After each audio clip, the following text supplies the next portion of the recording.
What if I told you that somewhere between Porsche's racing legacy and humanity's dream of reaching Mars, there could exist a hypercar unlike anything ever built?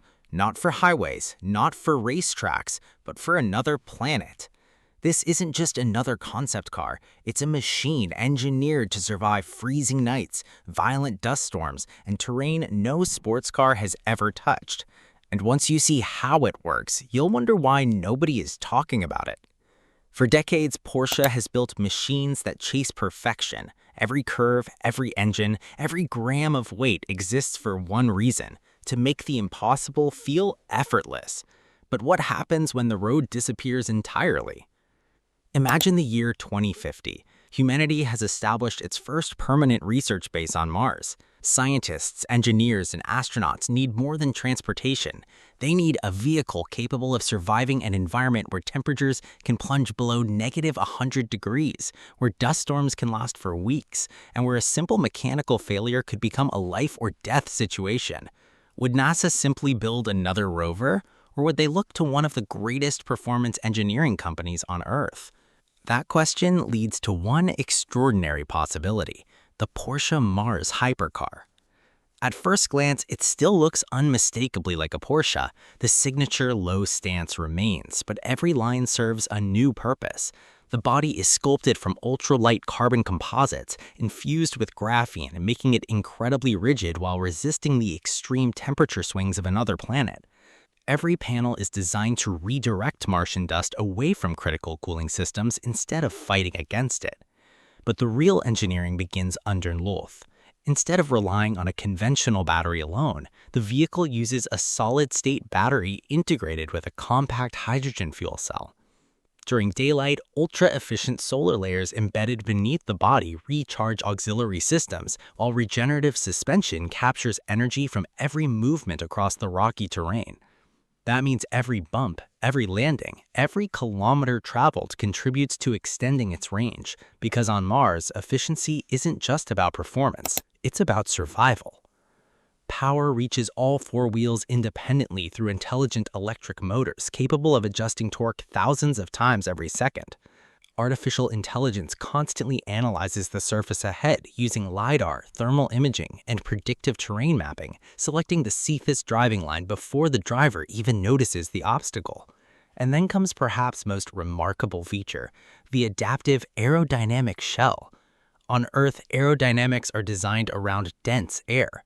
Mars has only about 1% of our atmospheric pressure. Traditional supercar aerodynamics become almost useless, so Porsche engineers rethink everything. Active body panels transform depending on speed and terrain. At high velocity, they reduce drag to conserve energy. When climbing loose rock formations, they reconfigure to maximize stability and protect the underbody from debris. The suspension is equally revolutionary.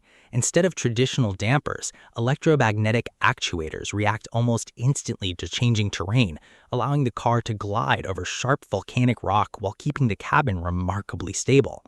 Massive airless composite tires eliminate punctures entirely, while flexible outer structures continuously adapt their contact patch for maximum grip on soft Martian soil. Inside, the cockpit feels less like a sports car and more like the control center of a spacecraft.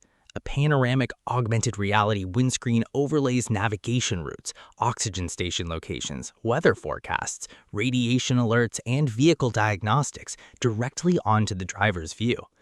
Every surface is built from lightweight titanium, aerospace alloys, and advanced recycled composites, balancing luxury with absolute functionality. There are no unnecessary buttons. Every control exists because someone might one day depend on it. Yet perhaps the most fascinating question isn't how this machine would drive, it's why Porsche would build it in the first place. Throughout history, motorsport has always pushed technology forward. Carbon fiber, advanced aerodynamics, hybrid powertrains, ceramic brakes. Many innovations started in racing before finding our way into everyday cars. Mars could become the next racing circuit for engineering itself, the harshest proving ground ever imagined. And if a machine can survive there, imagine what its technology could eventually bring back to Earth. Maybe the future of Porsche isn't just measured by lap times anymore. Maybe it's measured by how far humanity is willing to go. Because sometimes the greatest journey isn't across a finish line, it's across an entirely different world. Whether this project ever becomes reality or remains one of the greatest engineering dreams ever imagined, it reminds us that the future of performance may no longer be limited to Earth. So here's the question. If Porsche actually unveiled a Mars Hypercar tomorrow, would you trust it more than a traditional NASA rover? Let me know in the comments. And if you enjoy cinematic automotive documentaries exploring the future of engineering, subscribe because the next project might be even more unbelievable than this one.